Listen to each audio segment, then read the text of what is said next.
ஒரு குழந்தைய கூட்டிட்டு வந்திருந்தாங்க. அந்த குழந்தைக்கு வந்து அடிக்கடி சளி பிடிக்குது சார் அப்படின்னு சொல்லி ஒரு பேரண்ட் கம்ப்ளைண்ட். அதனால அவங்க என்ன பண்ணிட்டாங்கன்னா பழங்களே கொடுக்க மாட்டாங்களா குழந்தைக்கு.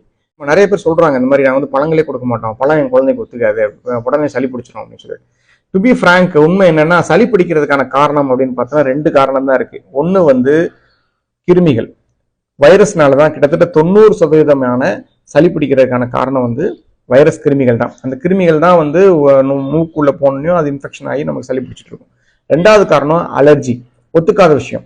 நீங்க வந்து தூசியில போறது, பனியில போறது, இது மாதிரி ஏதோ ஒரு விஷயம் உங்களுக்கு ஒத்துக்கல அப்படின்னா உங்களுக்கு வந்து அலர்ஜி வரதுக்கு சான்சஸ் இருக்கு. இந்த 2 விஷயம் தான் சளி பிடிக்கிறதுக்கான காரணம். பழம் வந்து கண்டிப்பா காரணம் கிடையாது.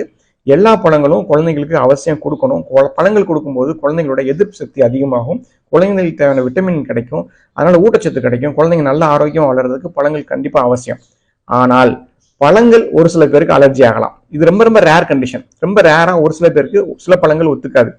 அந்த பழத்துல அடிச்சிருக்க மருந்து ஒத்துக்காம இருக்கலாம், இந்த பழத்துக்கு போட்ட உரம் ஒத்துக்காம இருக்கலாம், அல்லது பழங்களே இயற்கையாக சில பேருக்கு ஒத்துக்காம இருக்கலாம். இது ரொம்ப ரொம்ப ரேர் கண்டிஷன். ஏதாவது ஒரு பழம் வந்து அவங்களுக்கு சாப்பிட்டா ஜாஸ்தி ஆகுதுன்னு தெரிஞ்சிங்கன்னா அந்த பழம் மட்டும் நீங்க அவாய்ட் பண்ணலாம். ஜென்ரலா எல்லா பழத்தையும் அவாய்ட் பண்ணணும், பழமே கொடுக்க கூடாது குழந்தைங்க அப்படிங்கிறது ஒரு மித்து தான். அப்படி இருக்கணும்னு அவசியம் கிடையாது. தேங்க்யூ.